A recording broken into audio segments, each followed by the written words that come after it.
Quero convidar você que trouxe a sua Bíblia para abri-la em segunda epístola de Paulo ao seu filho na fé, Timóteo, capítulo 4, onde nós leremos o versículo 6 até o versículo 8. Segunda epístola de Paulo ao seu filho na fé, Timóteo, capítulo de número 4, aonde leremos do versículo de número 6 até o versículo de número 8. 2 Timóteo, capítulo 4, do verso 6 até o verso de número 8. Quem encontrou, diga amém. Que assim está escrito, queridos irmãos: quanto a mim, estou sendo já oferecido por libação, e o tempo da minha partida é chegado. Combati o bom combate, completei a carreira, guardei a fé. Já agora a coroa da justiça me está guardada, a qual o Senhor, reto juiz, me dará naquele dia, e não somente a mim, mas também a todos quantos amam a sua vinda. Amam a sua vinda. Vamos ler o versículo 7, todos a uma só voz, antes de orar?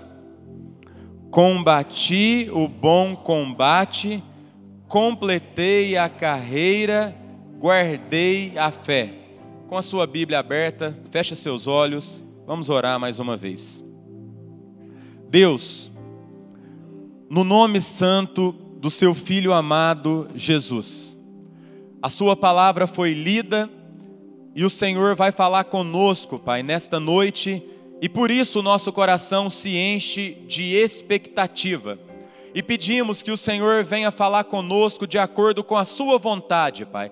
Que a sua palavra venha ser uma flecha que venha acertar o alvo dos nossos corações, que a sua palavra venha iluminar o nosso caminho, venha matar a nossa fome, venha aliviar a nossa sede, que a sua palavra, Pai, seja tudo e em todos, porque o que nós mais precisamos é da sua palavra, mais do que o ar que respiramos, mais do que tudo, Pai. A sua palavra, ela é tudo o que nós precisamos, ela tem todos os nutrientes para o nosso coração, ela é energético para a nossa vida, ela é um tônico para a nossa alma, e através da sua palavra, Pai, a nossa fé é aumentada, as nossas veredas são endireitadas, e nós somos abençoados pela sua boa mão.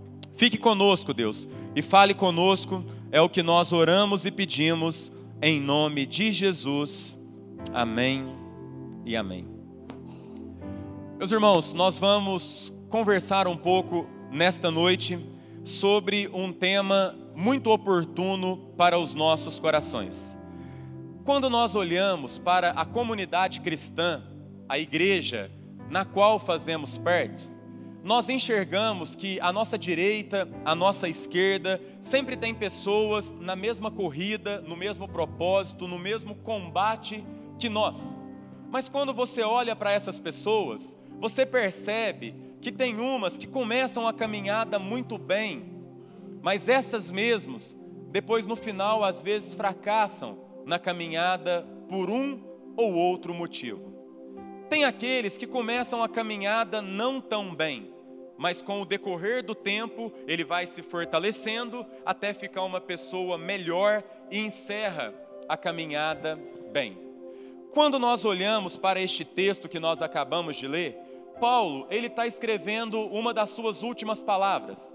Esta carta que ele escreve ao seu filho na fé, Timóteo, foi uma carta que ele escreveu, nós lemos aqui até o versículo 8, e a partir do versículo 8, esse capítulo vai até o versículo 22, e após o versículo 22, Paulo, ele morre. Então aqui são as últimas palavras do apóstolo Paulo, o grande bandeirante da fé, aquele que realmente fez a diferença na face da terra. E o tema do nosso sermão nesta noite vai ser começando bem, terminando melhor. Começando bem, terminando melhor. nós vamos aprender através desse texto que você tem que começar a sua caminhada bem e você tem que terminar ainda melhor.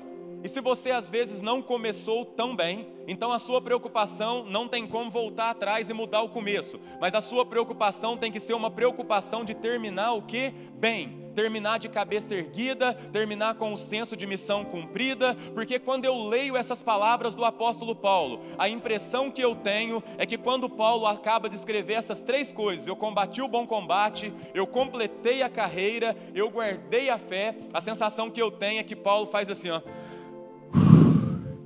Ou seja, o que tinha que ser feito, eu fiz.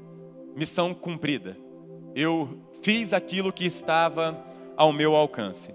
Pois bem, quando nós olhamos para a Bíblia Sagrada, a Bíblia tem muitos exemplos de pessoas que começaram bem e terminaram mal, e tem exemplos também de pessoas que começaram mal e terminaram bem. Eu posso citar aqui Judas Iscariotes, que foi discípulo de Jesus. Ele foi escolhido para compor o grupo seleto dos 12, ele andou com Jesus, ele sentou à mesa com Jesus, ele ouviu as intimidades de Jesus, ele foi investido por Jesus, ele foi trabalhado por Jesus, ele teve as oportunidades que os outros discípulos tiveram também, mas a Bíblia diz que ele traz Jesus, ele vende Jesus e depois ele faz o quê? Ele tira a sua própria vida. Alguém que começou muito bem, alguém que tinha todos os atributos para permanecer bem e encerrar melhor, mas ele encerra de uma maneira triste. Nós olhamos também ali para Atos dos Apóstolos e deparamos com o exemplo de um casal chamado Ananias e Safira, e este casal, eles vendem uma propriedade e quando eles vão levar o dízimo, eles tentam mentir, eles vendem a propriedade por um preço e tentam mentir que vendeu para o outro preço para dar um dízimo menor, e a Bíblia fala que os dois morrem por conta dessa mentira, porque eles tentaram enganar o Espírito Santo de Deus. Ao meu ver, Ananias e Safira eram cristãos, faziam parte da igreja, queriam levar o dízimo, mas tentaram enganar o próprio Deus e eles morrem.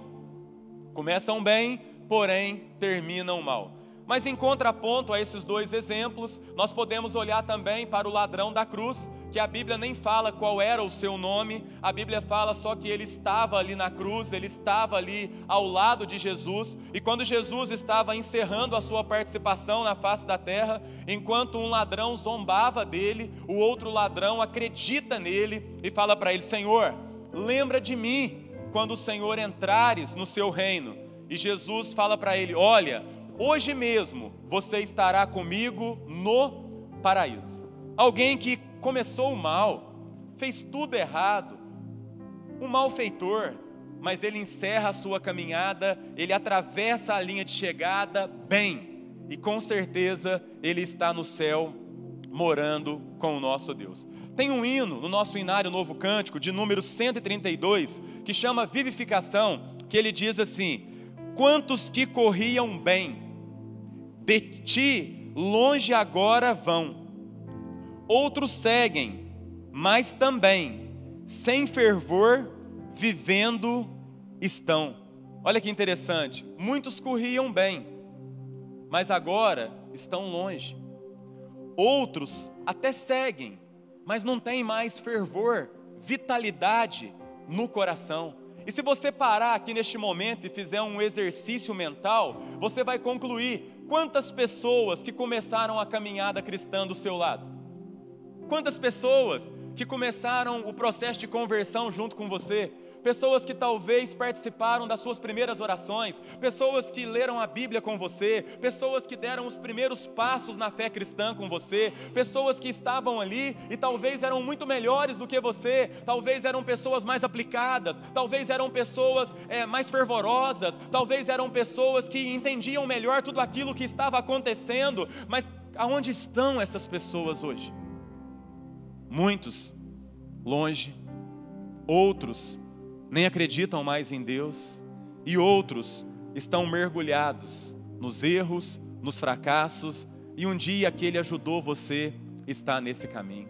Então a nossa proposta nesta noite é olhar para a palavra de Deus, e nós vamos aprender através do apóstolo Paulo como começar bem E como terminar ainda melhor, porque você tem que encerrar, você tem que chegar no final, e a nossa vida aqui na terra, ela não é uma vida de 100 metros rasos, nós estamos em uma maratona, e nós precisamos então de não só começar bem, como perseguir, como perseverar, como focar a nossa linha de chegada, e colocar um propósito de chegar lá melhor do que nós começamos, porque não adianta nada você começar bem e você terminar mal. Então nós temos que sempre vigiar o nosso coração. Salomão, ele disse o seguinte, em Eclesiastes 7:8: melhor é o fim das coisas do que o princípio delas. A tradução do Eugene Peterson, chamado The Messenger, ou melhor, a mensagem, ele diz o seguinte, que finalizar algo é melhor do que começar. Finalizar algo é melhor do que começar. Então, o que isso traz de alegria para o meu coração? Talvez você está aqui nessa noite, com os seus joelhos trôpegos, com os seus pés cansados, e talvez você está caminhando por caminhar, e você não tem nada a ver com aquele que começou a jornada cristã. A sua fé hoje não é tão vibrante, a sua leitura da Bíblia não é tão contagiante, e parece que Jesus já não é aquela paixão para o seu coração que já foi um dia. E então nós temos uma chance, qual chance? De entender essa palavra. Finalizar é melhor do que começar algo. E o apóstolo Paulo, ele fala, combati o bom combate, terminei a corrida, guardei a fé. E na Bíblia, a The Messenger, esse texto que nós lemos, preste atenção que interessante o que Paulo fala. 2 Timóteo 4, verso 6 e verso 7, na versão do Eugene Peterson, diz assim: assuma o comando, porque estou para morrer. Minha vida é uma oferta no altar de Deus, e a única corrida que vale a pena disputar, tenho corrido com esforço até o fim, conservando a fé por todo o caminho. Conservando a fé por todo o caminho. E como que eu faço para começar bem e para terminar ainda melhor? Antes de responder essa pergunta, eu quero falar um pouco para você quem é o apóstolo Paulo. Nós estamos aqui diante de um homem chamado Paulo. Esse homem veio da tribo de Benjamim. O pai dele era um judeu que conseguiu o título de romano, e com certeza ele pagou um alto preço para conseguir a cidadania romana, e depois Paulo também tem essa cidadania. A família dele trabalhava com tendas, fazia tendas, comercializava tendas. E Paulo, desde quando ele tinha 6 anos de idade, a sua família, por ter uma condição financeira muito boa, pega ele e coloca ele para estudar com um rabi daquela época, um homem, um mestre chamado Gamaliel. Então Paulo, com 6 anos de idade, ele é criado, ele aprende, ele fica aos pés de Gamaliel. E Paulo, de acordo com a sua idade, com a sua capacidade intelectual e com tudo que ele recebeu da sua família, ele tinha tudo para ser o melhor religioso da sua época.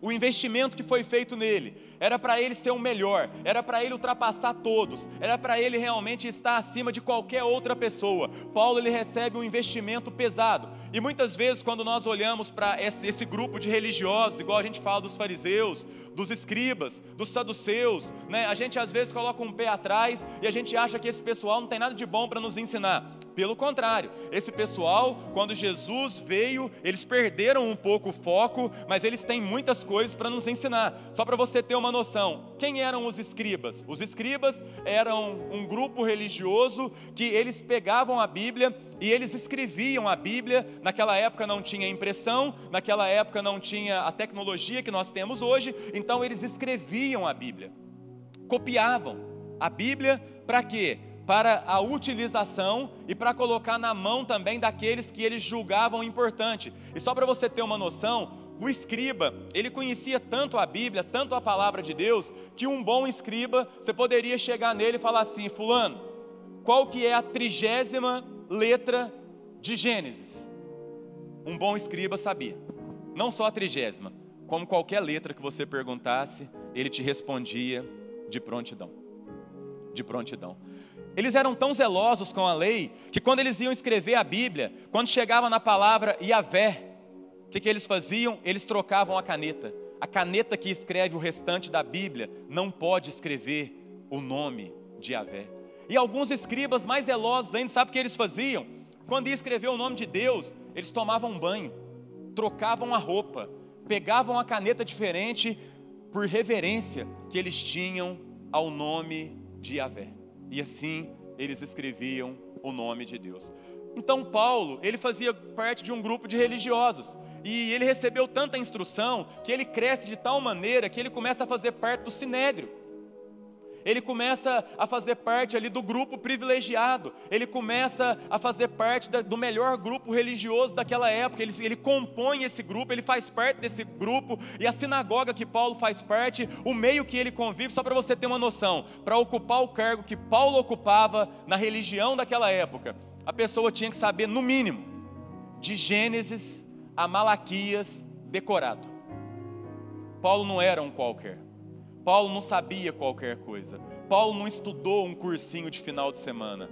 Paulo, ele era um conhecedor profundo da palavra de Deus. Só que a Bíblia diz que numa certa ocasião, os cristãos estavam sendo perseguidos ali em Jerusalém, eles se espalharam, e nesse espalhar, eles vão para os lugares longes, e a maioria dos cristãos, a maioria vai ali para um lugar chamado Damasco, e eles estão ali escondidos, e Paulo chega até o maioral dele, e ele pede o seguinte: olha, eu quero ir lá matar esses cristãos, me dá uma carta de permissão. Ele recebe a carta do maioral, ele monta no lombo de um animal, e ele vai para poder matar os cristãos ali em Damasco. A Bíblia diz que no meio do caminho uma luz brilha do céu, e essa luz é o próprio Deus. Paulo cai do lombo do animal que ele estava montado, e quando ele cai, ele perde a visão, e quando ele perde a visão, ele começa a falar: o que está acontecendo? E Deus fala: Paulo, sou eu. Quem és tu, Senhor? Ele fala assim: eu sou o Deus a quem você está perseguindo. E dali Paulo é levado para Damasco cego, e ele é levado para aquele lugar. Ele fica ali numa rua esperando, e depois de 3 dias que ele está ali passando por aquele momento de cegueira, Deus fala com um servo dele chamado Ananias, e Deus fala o seguinte: olha, Ananias, vai lá na rua da direita, que tem um homem lá chamado Paulo, ele é um perseguidor dos cristãos, e ele está cego, e ele vai voltar a enxergar por intermédio da sua oração, Ananias. Você vai chegar lá, você vai colocar as mãos na cabeça dele, e você vai orar, e esse homem vai voltar a enxergar. Abra aspas aqui. Eu admiro muito Ananias, porque quem era Paulo? Um matador de crente, e o homem está cego. E Ananias, se fosse eu ou se fosse você, ia pensar o seguinte: deixa esse homem cego.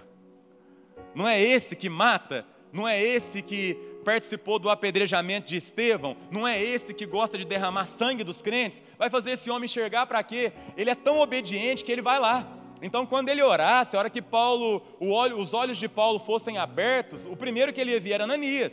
E se ele, porventura, não tivesse realmente tido uma conversão, seria a próxima vítima. E Ananias, como um bom cristão, e Deus testificou isso ao coração dele, ele vai lá, põe a mão na cabeça de Paulo, ora, e Paulo, ele volta a enxergar. Assim que ele volta a enxergar, Paulo fica ali num trabalho de discipulado, de estudo da Bíblia, de aproximadamente 2 anos. Às vezes a gente vê um versículo atrás do outro, acha que foi tudo muito rápido. Paulo converteu e já virou missionário. Não, Paulo ficou aproximadamente 2 anos aprendendo a palavra. E nesse período, Paulo escreve um versículo que eu gosto muito, que ele fala assim, ó: tudo que eu aprendi até aqui, eu considero como refúgio.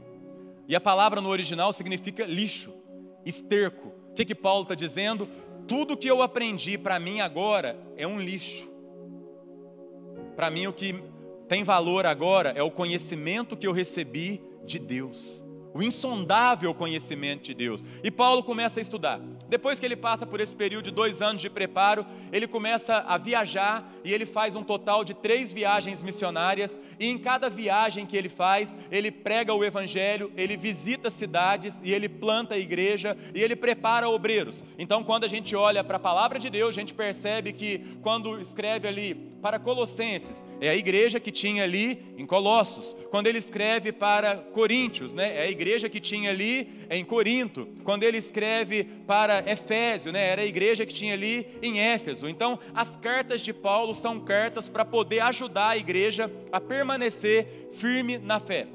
E como se não bastasse tudo isso, este Paulo que nós estamos falando sobre ele tem um encontro com Cristo. Ele tinha aproximadamente 30 anos de idade. E aí, ele passa também por várias perseguições, várias humilhações e várias prisões. Eu não vou falar um número exato, porque eu corro o risco de errar, nós não temos uma precisão sobre isso, mas Paulo, ele foi preso mais de 5 vezes. Mais de 5 vezes. Uma das prisões foi que ele estava junto com Silas e eles cantavam perto da meia-noite, e ali o louvor, né, o cântico deles, a sinceridade do coração, os aguilhões foram destruídos e ele foi preso várias vezes. E ele foi preso em Roma uma primeira vez, numa prisão domiciliar, e agora ele está preso a segunda vez em Roma. E essa segunda vez é uma prisão mais complicada. Por quê? Porque Paulo, quando ele escreve esse texto que chegou aqui nas minhas e nas suas mãos, Paulo ele estava preso em uma prisão de segurança máxima. O que aconteceu? No ano 64 depois de Cristo, Roma teve um incêndio. E esse incêndio durou 6 dias, e esse incêndio durou 6 noites. E esse incêndio queimou aproximadamente 70% da cidade de Roma, foi atingido pelas chamas. E aí, diante de tudo aquilo, o que aconteceu? Aconteceu que Nero colocou a culpa nos crentes. Foram os cristãos que fizeram isso. E quem é o líder dos cristãos? O líder dos cristãos é o apóstolo Paulo. Então quem vai ser preso? Paulo. E eles pegam Paulo, levam ele para a prisão. E ao mesmo tempo que Paulo está preso, os cristãos estão sendo queimados em praça pública. Nero espetava cristãos, subia eles num lugar alto na praça, jogava óleo diesel e colocava fogo. Enquanto Roma estava sem energia, sem maneira de iluminação, os próprios crentes eram queimados e produziam fogo e iluminavam aquela cidade através dos cristãos, que contorciam e eram humilhados ali em praça pública para produzir isso para o restante. Paulo é levado para a prisão. Essa prisão, provavelmente ele estava numa masmorra, um lugar insalubre, um lugar escuro, um lugar que não entrava claridade quase alguma, um lugar que tinha um lugar ali que tinha muitas coisas inapropriadas para a existência de um ser humano. E todo mundo que caía naquela prisão de segurança máxima, o final eram 2: ou a pessoa era sentenciada à morte, ou a pessoa morria de alguma doença. Pegava alguma tuberculose, alguma lepra, alguma doença daquela época, porque não tinha como a pessoa sair daquele lugar com vida. Então Paulo ele entra naquela prisão sabendo que o destino dele era a morte. O destino dele era a morte. Então Paulo ele está preso e nessa prisão ele escreve essas palavras que nós estamos lendo. Ele está ali sofrendo, passando por tudo isso. E eu queria compartilhar 3 coisas com o seu coração de como começar bem, mas terminar melhor. A primeira coisa, nós vamos trabalhar só o versículo 7, que ele fala: combati o bom combate, completei a corrida ou a carreira, cada versão vai falar uma coisa, e guardei a fé. A primeira coisa que Paulo fala, ele fala assim: combati o bom combate. A primeira coisa. Então a primeira coisa, se você quer terminar bem a jornada que você começou, e essa jornada é desde o momento que você nasceu até o momento que você vai morrer, você precisa de mudar o seu comportamento. Em primeiro lugar, a Bíblia fala que Paulo combateu o bom combate. Aqui ele usa uma linguagem de luta mesmo. Ou seja, eu usei todas as minhas forças.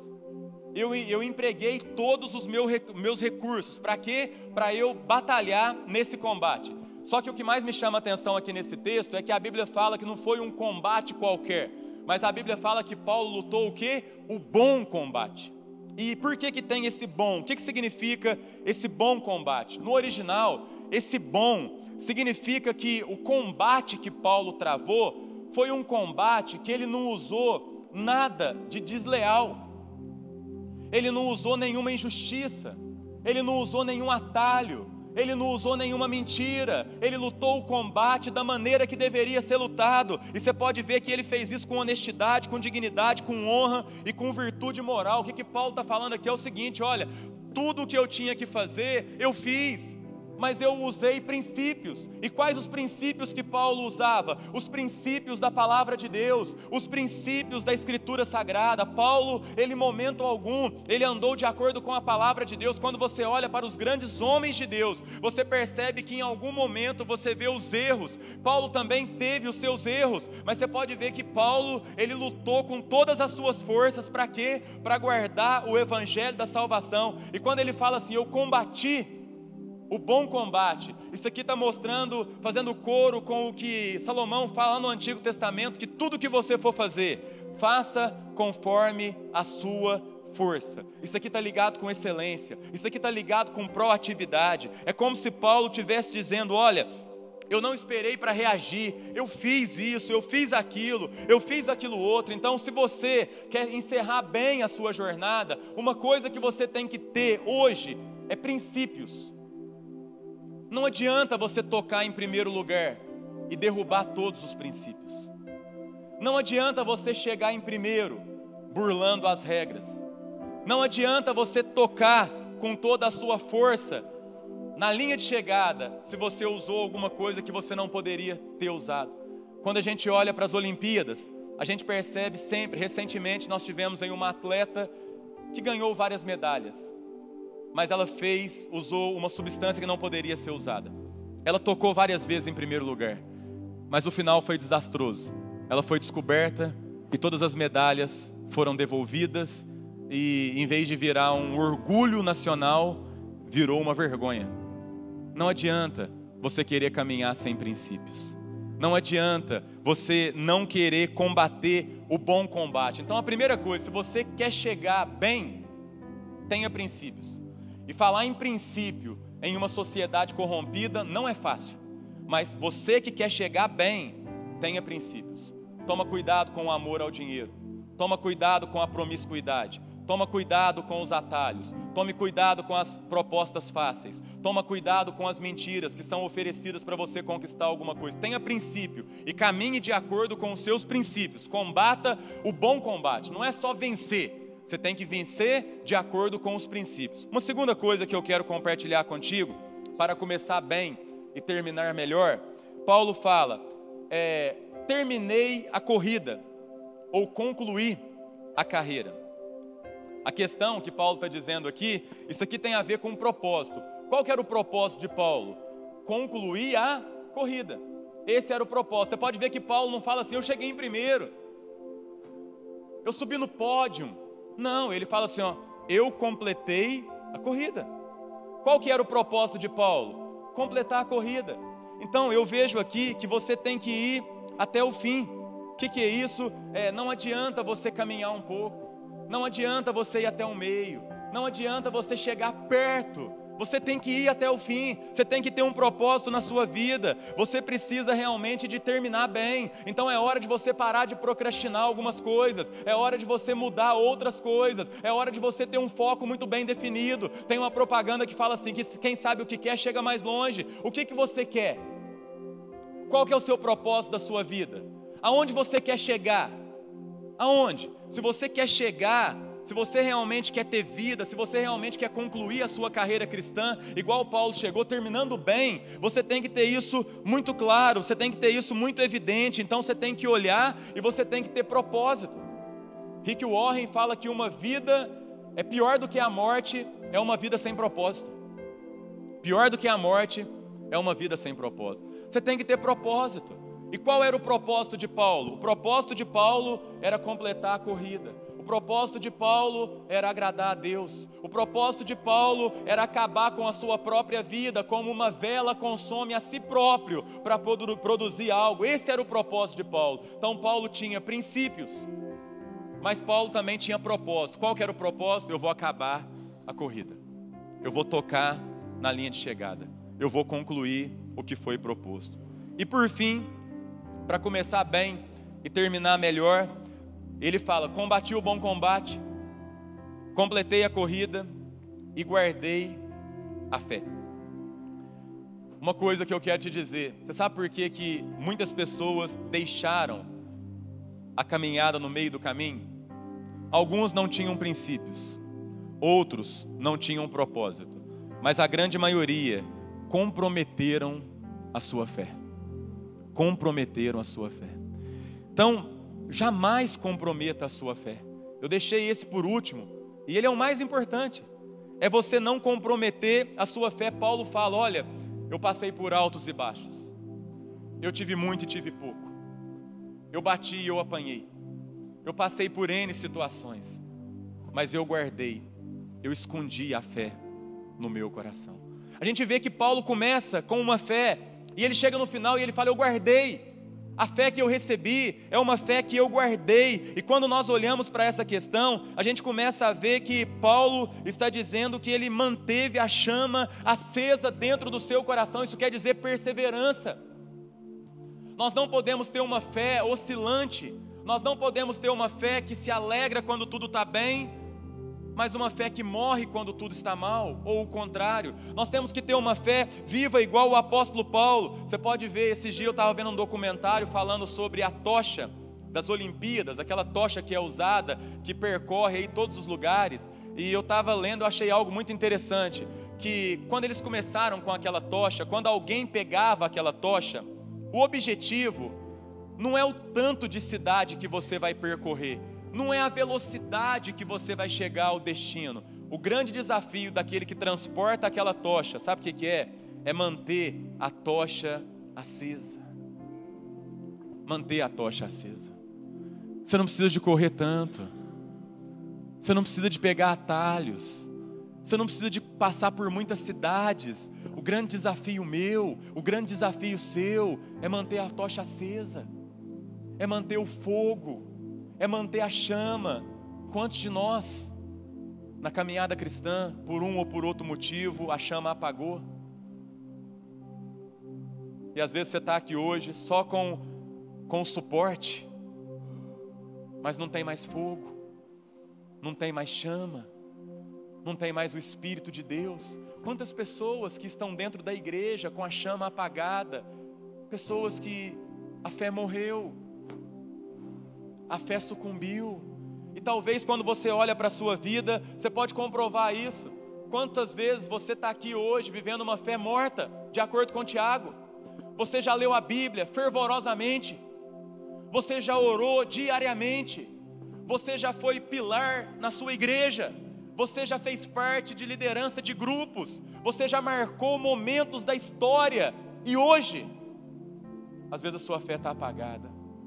Às vezes você quis correr tanto, às vezes você quis pegar tantos atalhos, e você descuidou do principal, que é a sua fé. Paulo, do começo ao fim, ele fala: olha, eu guardei a minha fé. Eu guardei a minha fé. Tem um hino no nosso hinário que fala assim, hino 49, sempre vencendo. Não é dos fortes a vitória, nem dos que correm melhor, mas dos fiéis e sinceros que seguem junto ao Senhor. Quem segue junto ao Senhor tem a fé acesa no coração. Esse hino fala: a corrida não é dos fortes, não é daqueles que correm melhor, mas é dos fiéis, dos sinceros, aqueles que correm junto ao Senhor, que correm junto ao Senhor. Paulo, ele fala: olha, eu combati o bom combate, eu fiz tudo de acordo com os princípios da palavra de Deus. Eu completei a corrida, o propósito que eu coloquei, eu alcancei. E Paulo fecha dizendo: e eu guardei a fé. E como se não bastasse tudo isso, meu irmão, minha irmã, eu olho para Paulo e eu quero encerrar apresentando algumas coisas que Paulo, ele passa naquela prisão. Ele está ali preso, e naquela prisão, ele manda uma carta para Timóteo, e ele fala: Timóteo, procura me encontrar depressa. Paulo sabia que ele estava perto do final. E Paulo começa a mostrar algumas coisas aqui, nesse versículo 9 em diante, algumas coisas que são muito perigosas para o coração do ser humano. Paulo, ele fala o seguinte: olha, Demas amou o presente século e me abandonou. O companheiro de jornada, que era Demas, nessa altura do campeonato, virou as costas para Paulo. Paulo fala de um homem chamado Alexandre, o latoeiro. O Alexandre latoeiro, ele me causou muitos males, e esse causar males no original, ele difamou Paulo na sociedade. Não só Alexandre o latoeiro, se você olhar lá no capítulo 2 desse mesmo texto, você vai falar que eles apresentavam Paulo na sociedade como um malfeitor, jogaram lama no nome de Paulo, tentaram mostrar que Paulo era um criminoso, um assassino. Era isso que Paulo enfrentava, o abandono dos amigos, a sociedade caluniando. A Bíblia fala que ele vai para um julgamento, mesmo sendo acusado de cometer um crime tão bárbaro, e quando ele vai naquele julgamento, ele fala assim: olha, no meu primeiro julgamento, ninguém veio ao meu favor. Paulo trabalhou ali, meus irmãos, durante 30 anos, incansavelmente. Paulo ajudou vidas, Paulo ajudou famílias, Paulo chorou, Paulo tirou dele para ajudar os outros, Paulo fez o melhor para aquele povo durante 30 anos. E quando ele foi para um tribunal, ninguém teve coragem de chegar lá e falar assim: olha, esse homem, ele não é isso que vocês estão falando. Paulo vai para o tribunal e não entra ninguém para defender Paulo. Então a gente vê aqui como se não bastasse isso. Olha para você ver, Paulo, ele é abandonado por seu amigo Demas, porque Demas amou o presente século. Como se não bastasse, a Bíblia fala que outros abandonaram Paulo também. Paulo, ele chega a falar para o seu filho na fé, Timóteo, fala assim: Timóteo, não envergonhes de mim, Timóteo. Timóteo envergonhou de Paulo. As igrejas que Paulo plantou, a igreja que estava ali também ficou com vergonha de Paulo, a família da fé. Então olha para você ver que situação, aquele homem, na reta final da vida, com aproximadamente 60 anos, ele está ali sofrendo numa masmorra fria, a igreja o abandona, a sociedade o difama, o seu filho na fé começa a sentir vergonha dele, ele é abandonado, ele está ali com frio, ele pede para trazer a capa, ele pede para trazer o pergaminho, porque ele queria ainda ler, queria ainda estudar. E quando a gente olha para tudo isso, como que Paulo responde a tudo que ele está enfrentando? Quando ele está perto de morrer, ele fala assim: alguém traga Marcos para mim, ele me é útil. Quem foi Marcos? Esse Marcos que Paulo manda chamar é João Marcos. João Marcos foi o que causou a briga entre Paulo e Barnabé. Ele foi o pivô daquele problema. Então o que Paulo está fazendo? Ele está perto de morrer, mas ele quer oferecer novas oportunidades, ele quer retratar, ele quer liberar perdão, ele quer ser perdoado, ele não quer ter pendência com ninguém, ele está ali perto de morrer e ele quer arrumar a vida dele. Ele traz ele me é útil. Aquilo ali Paulo queria conversar com ele, mostrar para ele: olha filho, eu não tenho nada contra você, vamos ficar bem, vamos viver bem, não tem por que a gente levar mágoa nenhuma em nosso coração. A hora que ele olha para Alexandre, o latoeiro, ele fala assim: olha, o Alexandre me causou muitos males, e ele fala assim: ó, o Senhor lhe dará a paga segundo as suas obras. O que Paulo está falando? Eu não vou fazer justiça com a minha própria mão, eu não vou pedir para ninguém prejudicar Alexandre, o Senhor lhe dará a paga, ou seja, ele vai acertar com Deus. Ele vai acertar com Deus, eu não vou fazer nada não. Paulo, e outra coisa, depois quando ele fala para todo mundo que abandonou ele fala assim: ó, que isto não lhe seja posto em conta. Uma linguagem bancária, o que Paulo está dizendo? Que tudo que eles fizeram contra mim, que isso não seja debitado na conta deles. Oh Deus, não cobra nada deles não, Deus. Sabe o que me chama a atenção, irmãos? Eu vejo aqui um homem fechando a cortina da sua vida. Um homem que trabalhou ferozmente pelo Evangelho, um homem que foi preso injustamente, abandonado, caluniado, ele foi vítima da ingratidão da igreja, e ele escreve essa carta, e talvez era para ser uma carta cheia de ódio, cheia de revolta, cheia de tristeza. Eu fui abandonado, era para ser um mimimi danado, se fosse eu ou se fosse você. Mas eu vejo Paulo, ele escreve tudo isso, e no final ele fala assim: tudo isso aconteceu. Aí no versículo 18 do capítulo 4 ele fala assim: só que tem uma coisa, enquanto todos os homens me abandonaram, o Senhor me assistiu, o Senhor me revestiu de forças, para que por meu intermédio a pregação fosse cumprida, e todos os gentios ouvissem a pregação, e eu fui libertado da boca do leão. Versículo 18 ele fala: o Senhor me livrará também de toda obra maligna, e me levará salvo para o seu reino celestial. A Ele a glória pelos séculos dos séculos. Amém.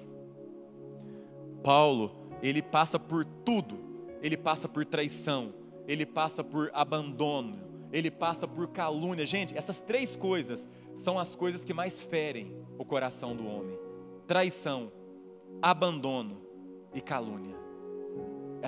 São as piores coisas. Paulo enfrenta tudo isso. E Paulo, ele encerra a vida dele cheio de vida, cheio de vigor, e ele termina de maneira nobre. E aqui, para concluir, depois que Paulo escreve o versículo 22, Paulo estava algemado com um soldado à direita, com outro soldado à esquerda. É por isso que ele fala que ele evangelizou toda a guarda pretoriana. Ele pregava para aqueles. Estavam à direita, um à esquerda, ele pregava dia e noite. E ali o turno era de 8 horas. Então, cada 8 horas, 2 pessoas. Quer dizer que passavam 6 pessoas diferentes por dia ao lado de Paulo. E Paulo pregando o evangelho para essa turma, né? O que eles iam fazer? O máximo que eles podiam fazer era tampar um ouvido, porque o outro estava algemado aqui embaixo com Paulo. E Paulo pregava o evangelho para aquela turma. E depois que Paulo escreve 2 Timóteo, já velho, com aproximadamente 60 anos de idade, ele é chamado e ele atravessa aquele corredor daquela prisão de segurança máxima, com as mãos trêmulas, com os joelhos trôpegos, com a pele surrada, com o corpo sentindo dores terríveis, com dificuldade para andar. Ele vai sendo conduzido até a guilhotina. E no final daquele corredor escuro, depois de uma vida inteira servindo a Deus, eles colocam a cabeça de Paulo na guilhotina, eles disparam a guilhotina e o corpo de Paulo tomba para um lado e a cabeça de Paulo cai para o outro. E assim encerra o grande missionário de todos os tempos. Começou bem, mas ele terminou melhor. E com certeza ele está no céu de glória junto com o nosso Deus. Que Deus realmente abençoe a sua vida. Que Deus realmente abençoe o seu coração. Que você caminhe firme. Não adianta começar bem. Você tem que permanecer bem e tem que terminar ainda melhor. Talvez você está tão devagar na caminhada, a chama está quase apagando, mas nesta noite você pode tomar uma postura diante de Deus. Caminhe com princípios, caminhe com propósito, seja perseverante, porque a Bíblia diz que se fiel até a morte, dar-te-ei a coroa da vida. Que Deus nos abençoe no nome santo de Jesus. Amém.